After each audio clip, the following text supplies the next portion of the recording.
To know someone's name is to hold a key to their soul. An ancient Hebrew proverb says, "You've probably called the name Jesus countless times, in prayers, whispers, and hopes.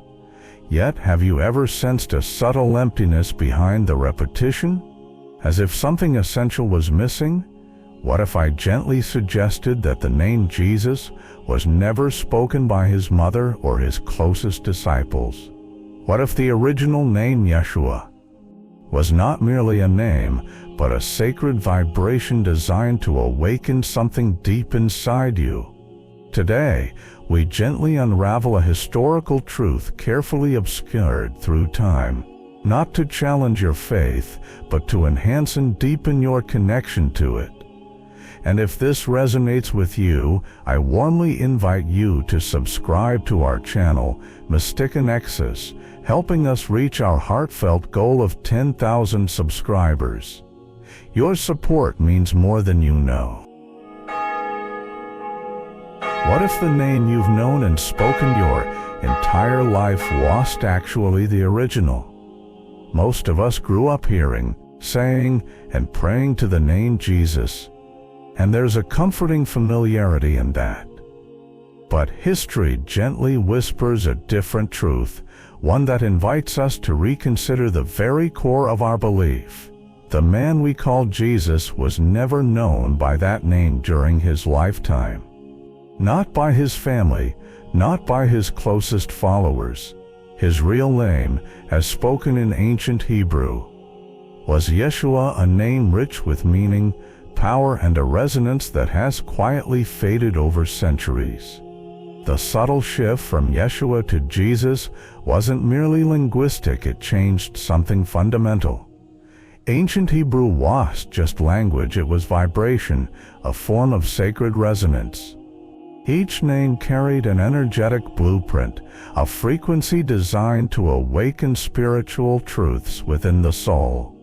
But when Yeshua passed through Greek translation, becoming Isis, and later through Latin into Iesus, it lost the delicate, breathish sound.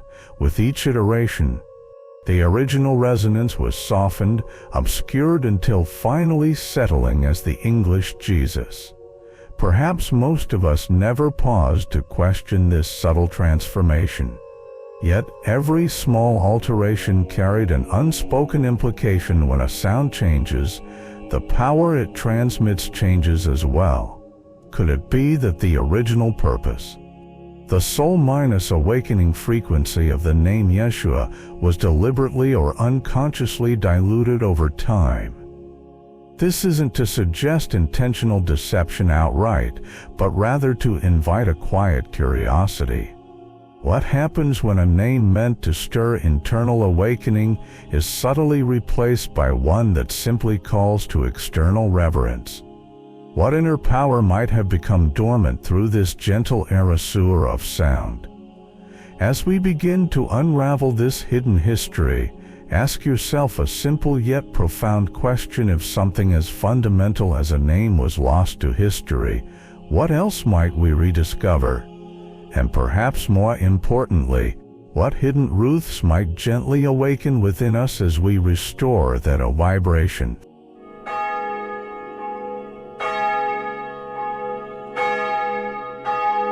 The name Yeshua wasn't simply chosen for its meaning salvation or deliverance. Far beyond its literal translation, the name Yeshua was deliberately composed of specific ancient Hebrew letters, each vibrating with profound spiritual symbolism. This was not merely language, it was sacred geometry rendered in sound, a key embedded in the letters themselves. Let's gently decode these 4 Hebrew letters together. Yod, Shin, Vav, and Dayan. Yod, the smallest Hebrew letter, symbolized a spark of divine creation, the initial seed of all existence. It represented the subtle presence of divinity, the quiet beginning of a powerful spiritual awakening within. Shin, depicted as flames rising, was the fire of purification and transformation, illuminating darkness, burning away illusions, guiding souls toward their true essence. It spoke of interchange, the transformation that happens not through dogma, but through direct spiritual experience. VAV, shaped like a hook or nail, represented the divine bridge, the sacred connection between heaven and earth, spirit and matter, linking humanity to the infinite. It suggested a living embodiment of spiritual truths, making inner awakening a tangible, accessible experience. Finally, Ain, symbolized by an eye, didn't merely represent physical sight. It spoke of profound inner perception, intuition, and deep spiritual understanding, the ability to see truth beyond surface appearances. When spoken, Yeshua wasn't just a name, it was a sacred sound sequence designed to gently guide individuals through these transformative stages, the spark of divinity, inner purification, divine connection, and profound insight. It was never meant to elevate a single person above all others. Rather, it served as a universal roadmap, hidden in plain sight, inviting each individual to follow a path toward internal realization. Consider now the subtle yet powerful possibility. Every time the name Yeshua was spoken in its original vibration, it activated something dormant deep within the soul, resonating at frequencies that modern science only begins to recognize. What might happen, then, if we were to consciously reclaim that vibration, speaking it again, slowly, mindfully, as it was intended? What hidden spiritual truths might gently awaken within us through the simple act of reconnecting with a long-minus forgotten resonance?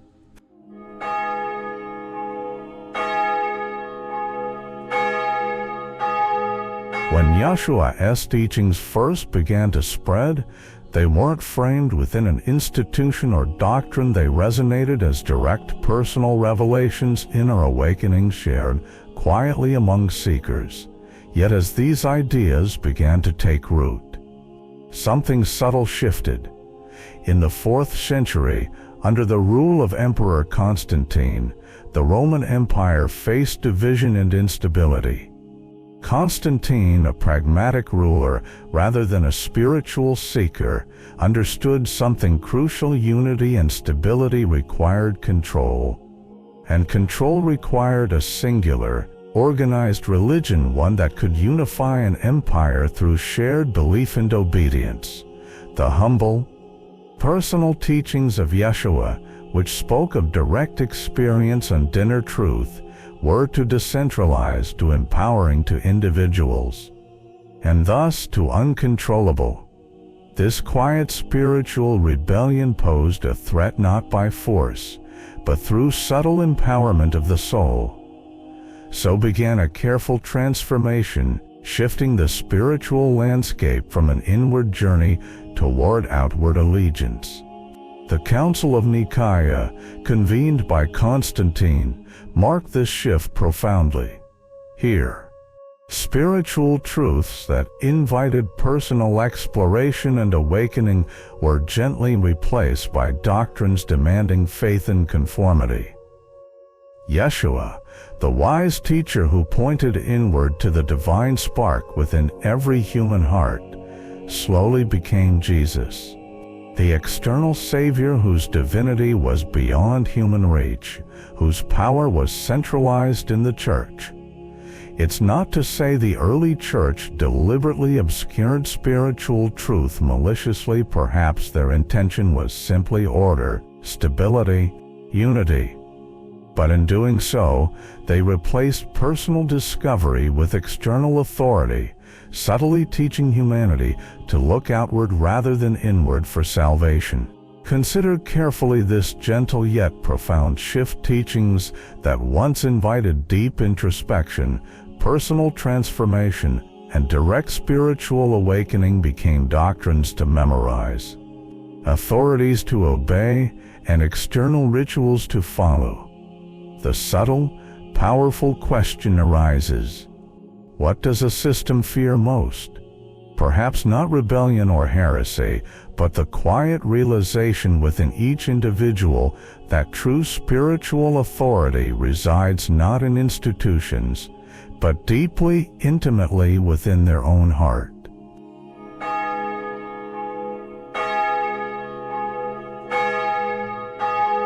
At the heart of the original teachings attributed to Yeshua lay a subtle yet radical idea, deeply rooted in ancient spiritual wisdom: the distinction between belief pistis and direct knowing gnosis.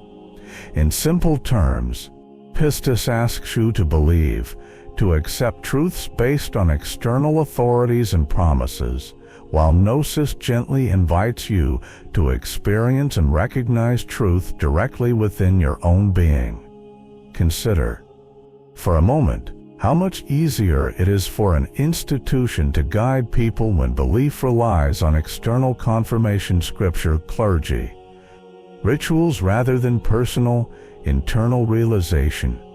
Belief alone places authority outside oneself, creating dependence. Direct knowing, by contrast, quietly removes the need for external validation. Yeshua's teachings, as preserved in ancient hidden texts, such as the Gospel of Thomas, speak powerfully yet gently to this internal realization. He said, "Split the wood, and I am there. Lift the stone, and you will find me." Notice how these words subtly shift divinity from distant to immediate, external to internal. They don't instruct obedience; instead, they invite exploration, reflection, personal discovery. These teachings quietly remind us that true spiritual awakening occurs within ordinary life, not in distant heavens or future promises. But what happens to external structures of power when individuals begin discovering divinity within themselves, when they begin trusting their own inner wisdom and intuition above external teachings? Institutions find themselves gently destabilized, not through violent upheaval, but through quiet inner empowerment. This subtle truth that salvation might not be something one receives passively, but something actively realized, is perhaps the quiet revolution institutions sought to avoid. It's why early teachings encouraging personal gnosis, direct spiritual knowing, were gently set aside or carefully obscured, replaced by structured faith and reliance on external authority. Yet today, as these teachings resurface, the invitation remains quietly powerful. What if spiritual awakening is not something we passively await, but something we gently recognize right here, right now, already within us? What quiet truths might awaken within you if you gently shifted your gaze inward, recognizing the divine spark waiting silently, patiently in your own heart?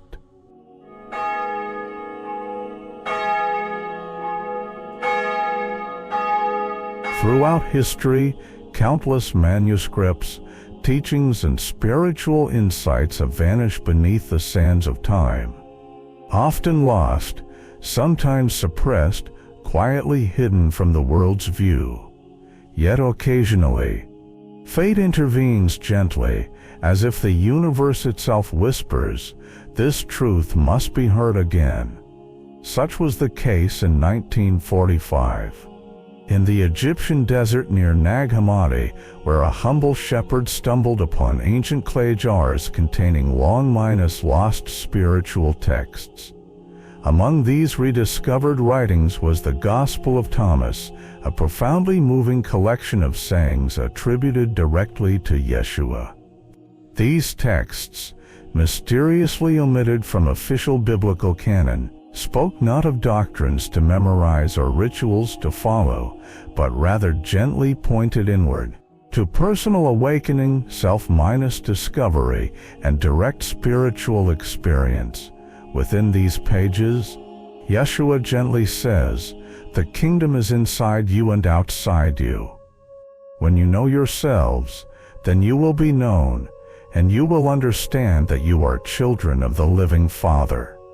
Notice the quiet yet radical implication: the divine isn't distant or external, it's intimately, personally within your own being, accessible through direct awareness and realization. In another deeply symbolic saying, Yeshua declares, "Split the wood, and I am there. Lift the stone, and you will find me." Here, he subtly yet clearly emphasizes that spiritual truth exists not solely in sacred buildings or distant heavens, but within the very fabric of our everyday existence. Each mundane act, each ordinary moment becomes a sacred gateway, if only perceived with awakened eyes. As we gently turn these ancient pages, a quiet curiosity arises: why were these teachings omitted, hidden, or even labeled heretical? Was it their simplicity, their profound empowerment, or perhaps their quiet challenge to established religious structures?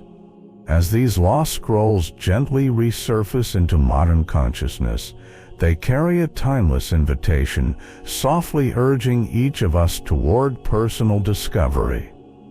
They remind us quietly yet powerfully: spiritual awakening is neither distant nor complicated, it is here, now within reach of every heart willing to look within.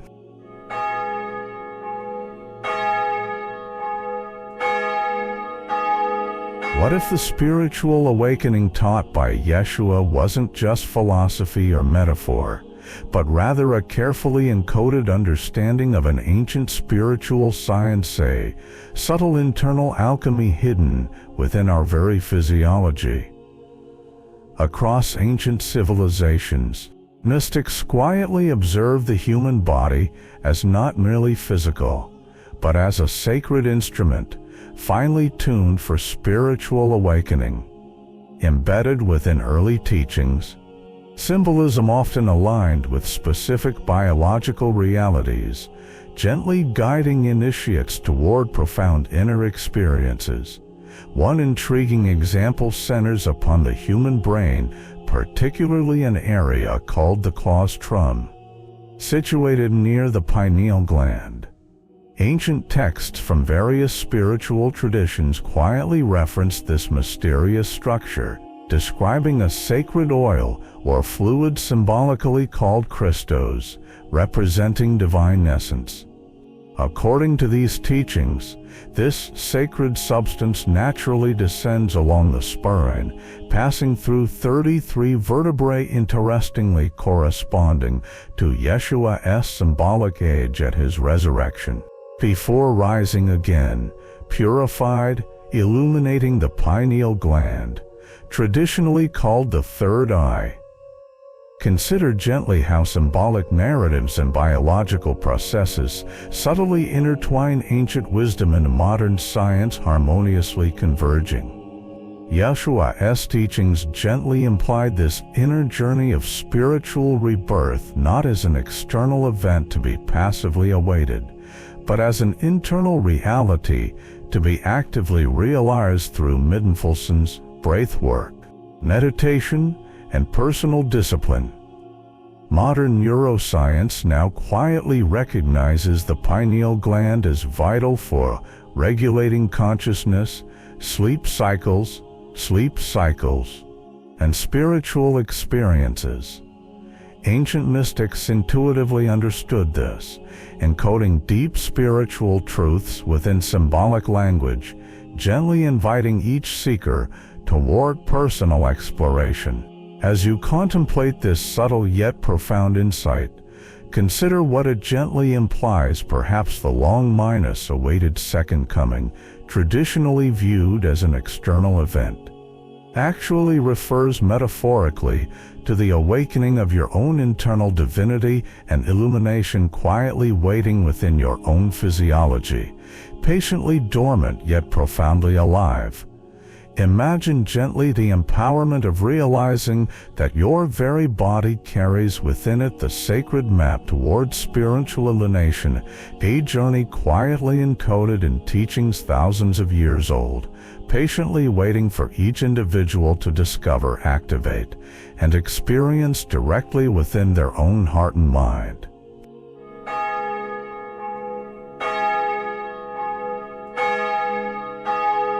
There is a quiet truth hidden within all sacred traditions. Words, when spoken with full presence and intention, are more than sound. They become carriers of energy, bridges between worlds. The ancient name Yeshua was never just meant to be said, it was meant to be felt, breathed, remembered. Not remembered as information, but as vibration, as activation. You've likely said the name Jesus countless times in prayer, in longing, in devotion. But today, I gently invite you to say the name Yeshua with your entire being, not to someone outside you, but as a call to the divine within. This is not a ritual. This is remembrance. Find a quiet space. Sit upright. Place one hand over your heart, the other over your belly. Close your eyes. Inhale deeply through the nose, slowly exhale through the mouth. As you breathe, softly whisper the name Yeshua. Feel the vibration travel through your chest. Again, Yeshua. Let the sound rise up your spine, illuminating the space behind your eyes. One more time, Yeshua. Feel the presence not as something new, but as something you've known long before memory. Some say the tomb was empty because he rose. But perhaps the deeper truth is this: he rose within. In each person who remembers, in each voice that dares to whisper the sacred name, not with fear, but with faith, not blind faith in an external figure, but the kind that says, I am ready to reclaim what was never truly lost. You are not repeating a name. You are unlocking a frequency. You are not worshiping a man. You are remembering the path he walked and gently stepping onto it yourself. When you speak this name with presence, it becomes a key, a resonance, a promise, not to follow, but to become. So ask yourself, what awakens in you when the name is no longer spoken out of habit, but out of recognition? What part of you rises softly, steadily when you remember who you truly are?